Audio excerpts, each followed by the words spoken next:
9 de la mañana con 26 minutos. Abordamos ahora otro tema porque mañana sábado 18 de marzo se conmemora el Día Mundial de las Enfermedades Reumáticas en niños, niñas y jóvenes. Y por primera vez Uruguay es embajador de este día.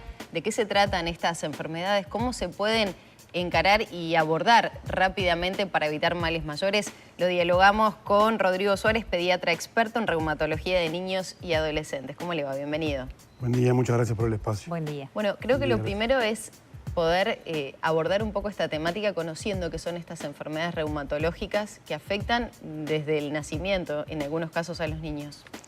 En realidad, tanto en adultos como en niños, las enfermedades reumáticas son la mayoría de enfermedades autoinmunes, donde hay un trastorno de la inmunidad que termina atacando una parte propia del cuerpo. Las mismas defensas que nos defienden contra virus y bacterias, un día se dan vuelta y atacan un tejido del propio cuerpo. Y eso genera daño. La enfermedad reumática más común es la artritis idiopática juvenil en los niños, que como decías tú, puede aparecer ya desde los lactantes. Y estas son todas enfermedades crónicas que no tienen curación, pero que sí tienen tratamientos que instalados cuanto antes pueden lograr lo que se llama la remisión. Controlar la enfermedad, frenarla para que deje de tener dolor, inflamación y evitar las secuelas para el futuro. Uno tiende a pensar en el reuma, en la artritis, en la artrosis, en las personas mayores. Por lo general no se asocia con niños o con jóvenes. ¿Qué incidencia tiene, por ejemplo, en nuestro país? ¿Cómo se detecta? En realidad en nuestro país, no, y como en muchos países del mundo, no hay estadísticas epidemiológicas claras sobre estas enfermedades. En el mundo hay poca información de datos certeros, pero 1 de cada 1000 niños aproximadamente en el mundo tienen enfermedades reumáticas. Y como decías tú, la artrosis, que es una enfermedad más degenerativa, es así más propia de los adultos, es una de las más comunes. Pero la artritis también afecta a los niños y con una frecuencia tal que no es una enfermedad rara, pero casi. Pero lo que sí es importante es que tiene una alta carga de enfermedad y de daño y de secuelas. Suárez, pensando en esa detección temprana, ¿hay algún tipo de pesquisa, chequeo que se pueda realizar desde el embarazo al recién nacido? ¿Cómo se puede determinar? No. Y si puede ser hereditario y por eso tal vez sí, chequeos tempranos. Todas estas enfermedades tienen una base genética donde hay una predisposición por múltiples genes que pueden predisponer a enfermedades autoinmunes, y muchas veces se ve que en la misma familia puede haber diferentes enfermedades autoinmunes. No hay ni un estudio ni ninguna evaluación previa que se pueda hacer preventiva como para diagnosticar antes. El diagnóstico siempre es a partir de los síntomas y desde el momento que aparecen. ¿Cuáles son los síntomas? Y bueno, de la enfermedad más frecuente, que es la artritis, es hinchazón, dolor en una articulación, un niño que ya desde pequeño se puede levantar con una rodilla o un tobillo hinchado, que son las articulaciones más afectadas, que renguea, un dolor, una hinchazón en la articulación que dura mucho tiempo, que dura más de un mes, que no se mejora con antiinflamatorios y con analgésicos comunes, porque cualquier niño puede tener un traumatismo y tener unos días una inflamación, pero si eso no mejora o persiste y se van sumando articulaciones inflamadas una tras otra, hay que hacer una evaluación lo más rápida posible, y lo importante es eso, que tanto el pediatra como los médicos de familia y generalistas que ven a los pacientes en su comunidad estén atentos y reconozcan estas enfermedades para hacer el pase para que lo pueda evaluar un reumatólogo infantil. ¿Están capacitados los pediatras en nuestro país para detectar ese tipo de situaciones? Cada vez más, sí, cada vez más, porque estamos tratando de hacer esto desde hace años, de difundir sobre estas enfermedades,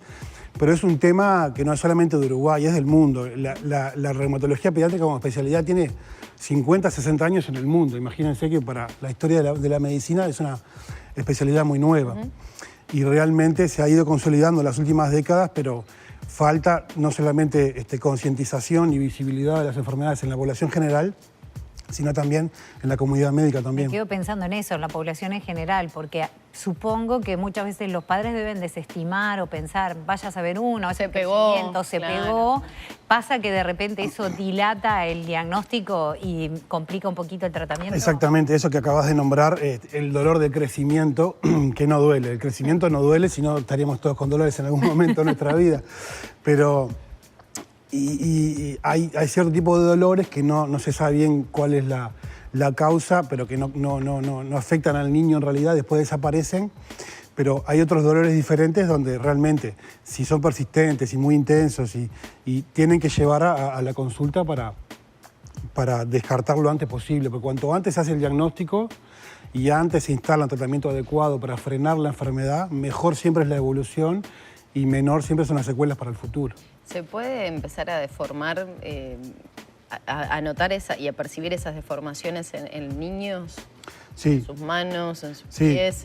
sí. Generalmente las articulaciones de las muñecas, estas que son las metacarpofalángicas, las interfalángicas, se afectan muchas veces y uno puede ver hinchazón, dolor, que el niño no puede, se levanta con un signo característico que es la rigidez matinal, que se levantan de mañana con dolor y rigidez que no pueden mover las manos. Y lo que decíamos recién es que vemos pacientes que nos llegan con 6 meses, 1 año, a veces 2 años de síntomas para atrás y con lamentablemente ya secuelas instaladas. O sea, cuando llegó a ese punto no se va para atrás, sí se puede tratar de detener. El daño que ya está hecho, lamentablemente, en el cartílago, en el hueso, en la articulación, o en enfermedades que son autoinmunes sistémicas que afectan otros órganos, porque el lupus, por ejemplo, que es una enfermedad que puede afectar casi todos los órganos del cuerpo, puede dañar los pulmones. ¿Eso es para partes blandas más bien el lupus? El lupus es una enfermedad sistémica donde los anticuerpos pueden atacar todos los tejidos del cuerpo, desde el cerebro hasta la piel, los riñones, también las articulaciones. Entonces, todo el daño que ya está hecho previamente no se puede recuperar. Sí podemos frenar la enfermedad, detenerla con ciertos medicamentos para que en el futuro no se siga acumulando daño. ¿Cuáles son los tratamientos? El tratamiento principal, y como siempre, primero que nada, es de quitar el dolor con analgésicos, los antiinflamatorios no esteroideos comunes como el ibuprofeno, el ketoprofeno, los corticoides, la prednisona, que muchas veces son medicamentos que tienen ciertos efectos adversos, pero que salvan vidas, que son fundamentales en estas enfermedades, dados el menor tiempo posible, a las menores dosis posible, y los medicamentos que llaman inmunosupresores, que son los que controlan esa inmunidad que está alterada y que genera la inflamación en los tejidos. ¿Es el mismo proceso con medicación a lo largo de toda la vida? ¿Va cambiando? Porque por ahí charlábamos a la previa de esta entrevista de situaciones puntuales que planteaba La Diaria hace ya algún tiempo, de, por ejemplo, personas que viven en el interior, que tuvieron el mismo tratamiento, pero que llegaron con ciertas deformaciones. ¿Qué pasa en ese sentido? Y bueno, justamente, en el caso de los niños, esta es una enfermedad que virtualmente es para toda la vida, porque realmente hoy no hay una curación establecida para estas enfermedades. Sí se mejoran y se controlan con medicamentos a largo plazo. La mitad de los niños llegan a la edad adulta, 18, 20 años, sin enfermedad activa, sin medicamentos. La otra mitad llega con síntomas y necesitando tratamiento. Y muchas veces puede estar incluso años la enfermedad inactiva y más adelante en la adultez volver a empezar con síntomas. ¿Eso es automático? ¿Pasa porque pasa? ¿Hay algún factor que pueda despertar esos empujes? Hay factores, no solamente los empujes, sino el inicio, el despertar de la enfermedad. Uno tiene la predisposición genética y algo ambiental, un estrés psicosocial. Muchas veces vemos que en los niños debutan después de un accidente, de una separación de los padres, de algo traumático en la familia o propio de él. Pero obviamente no le pasa a cualquiera, hay que tener la predisposición genética. ¿En cuánto se restringe la vida normal de esas personas? Pienso, por ejemplo, realizar algún tipo de ejercicio, deporte. Generalmente al principio, cuando hay más inflamación, más dolor, los niños tienen que parar un poquito las actividades físicas para evitar un mayor daño, pero enseguida que logramos controlar la enfermedad, la idea es que bajo tratamiento justamente puedan hacer una vida normal. Por más que estén con estos medicamentos inmunosupresores o incluso bajas dosis de prednisona, de corticoides, pueden ir a la escuela sin problema, hacer gimnasia. Usted decía que los corticoides a veces salvan la vida. En etapas sin tratamiento, ¿puede llegar a haber un riesgo? Quizás, no sé si en niños, pero la enfermedad en sí, las relacionadas a lo reumático. Sí, dentro de las enfermedades reumáticas, que hay muchas, hablamos más de la artritis porque es la más común, pero hay algunas que tienen, como el lupus o la dermatomiositis o la esclerodermia, que tienen ciertos subtipos o ciertos riesgos en que puede llegar a ser grave y que puede causar mortalidad. ¿La dieta, la alimentación es fundamental para acompañar este tipo de enfermedades o se puede...? En realidad lo más importante es que cuando usamos corticoides, los niños deben comer sin sal, porque uno de los efectos adversos es la hipertensión arterial, el glaucoma, la presión aumentada en el ojo. Pero básicamente lo más importante siempre que destacamos es una dieta saludable, con muchas frutas y verduras, pero no está para nada en ningún lugar del mundo realmente desarrollado el conocimiento de que haya alguna alteración, alguna mejoría o peoría de la enfermedad, de una enfermedad de estas por la alimentación. Más allá de lo obvio, de la importancia del diagnóstico, del tratamiento lo antes posible, me imagino que también debe tener consecuencias emocionales, sociales, sobre todo cuando son chiquitos, de padecer esta enfermedad sin control. Exactamente, porque imagínense un adulto que sabe que tiene una enfermedad crónica, que tiene que tomar muchos medicamentos, varios medicamentos al día, incluso a veces algunos inyectables. Imagínense la carga para un niño que tiene que faltar a la escuela, que no puede hacer gimnasia, que no puede salir a jugar a veces por un tiempo. Realmente es complicado y siempre en el equipo multidisciplinario que tiene que estar siguiendo a estos niños tiene que haber algún representante de la salud mental. ¿Qué pasa con los puntos más alejados de las ciudades? ¿Tienen la misma frecuencia que con otras enfermedades, más difícil de detectar? ¿No se toma tanta conciencia?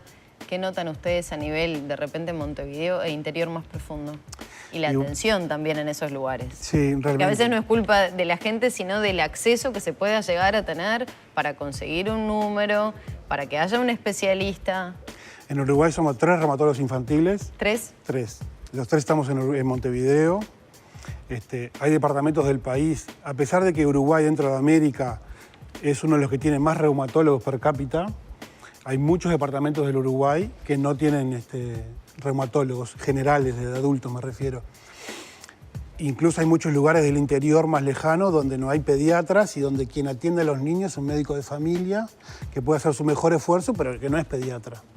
O médicos generales. Entonces, como dices tú, sí, no es lo mismo para el que se atiende en una mutualista en el centro de Montevideo que el que vive en el Cerro o que el que vive en Tacuarembó o en Rivera o en Artigas. O sea que si un niño vive en Bella Unión y tiene esta problemática, tiene que atravesar todo el país para llegar a atenderse acá en Montevideo. Tanto del ámbito público como del privado. ¿Y eso es un debe de quién?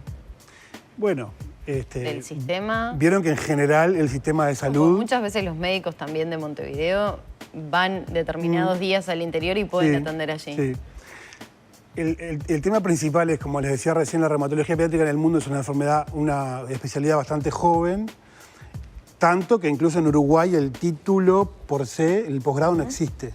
Somos pediatras que nos fuimos profesionalizando en la reumatología pediátrica de diferentes maneras, pero en Uruguay el título no existe en realidad. Imagínense que faltan oftalmólogos, faltan cirujanos, faltan muchas especialidades en el interior del país. Imagínense esta especialidad que es tan pequeña, con mucha más razón. Nombró oftalmólogo. Me llamó la atención en la información que también puede haber algún tipo de afectación en el ojo. Exactamente. Hay una enfermedad que se llama uveitis, que es muy importante diagnosticar a tiempo y ahí sí de forma preventiva, porque es una enfermedad que aparece en el 15-18% de los niños con artritis idiopática juvenil, que puede no tener ningún síntoma. Puede tener la parte blanca del ojo roja, el niño que le moleste la luz, que le duela, que vea borroso, pero puede estar sin ningún síntoma. Entonces es fundamental que el oftalmólogo pueda ver para dentro del ojo del niño para descartar esa enfermedad, porque puede provocar mucho daño, incluso en varios casos nos ha pasado, por diagnósticos tardíos justamente y falta de tratamiento, que puede llegar hasta la ceguera. ¿Eso también se trata con medicamentos? También se trata con inmunosupresores porque la misma enfermedad autoinmune inflamatoria, así como inflama las articulaciones, inflama el ojo. Doctor, le agradecemos muchísimo que nos acompañe. Ya para cerrar, ¿qué cantidad de niños y jóvenes se estima que en Uruguay tienen este tipo de enfermedades? Como le decía, no hay una epidemiología... Decía 1 de cada 1000 a nivel mundial, pero más o menos... Hay más o menos 800.000 niños y adolescentes en Uruguay, más o menos entre 800 y 900 niños y adolescentes calculamos que puede haber con estas enfermedades reumáticas. Hoy hay una jornada muy especial, mañana también, de concientización, de visualización. ¿Cómo va a ser?